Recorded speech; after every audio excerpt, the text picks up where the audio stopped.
Si la préparation pour la réception initiale de l'esprit ne touche qu'un domaine restreint, alors le centre de l'homme n'est atteint que partiellement, c'est-à-dire dans sa volonté et son cœur. La première s'est soumise à Dieu, le second a été purifié de l'amour du péché. Mais lors du revêtement de puissance, le champ de l'action divine s'étend.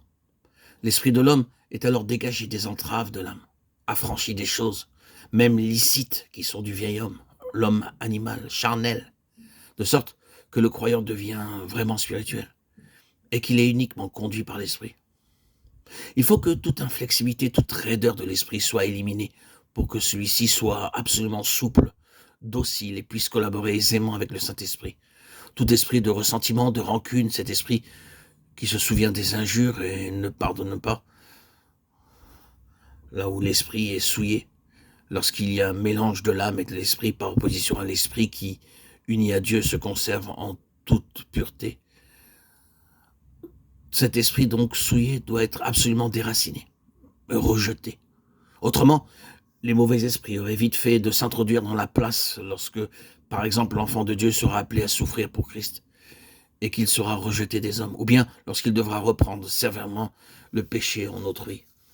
Enfin, toute avarice spirituelle, toute étroitesse seront impitoyablement combattues et rejetées afin que l'esprit puisse devenir un vaste passage où coule à plein bord l'Esprit de Dieu qui donne la vie.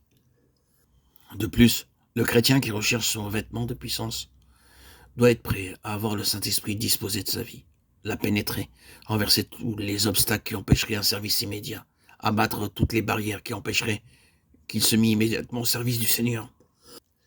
Tous ses motifs, toutes ses aspirations seront sondés, fouillés, mis en lumière.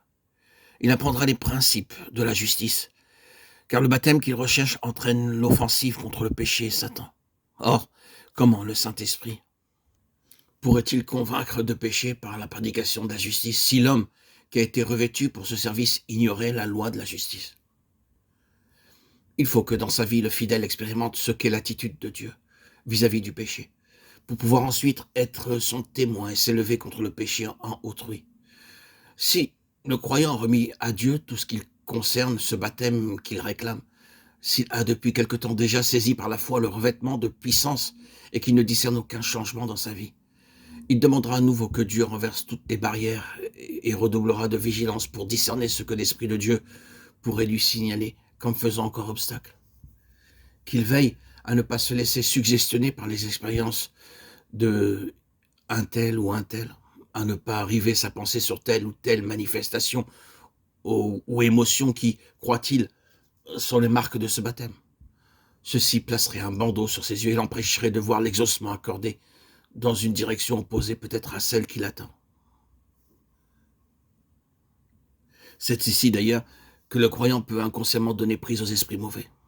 Espère-t-il éprouver telle ou telle sensation qui, pense-t-il, est la marque du baptême?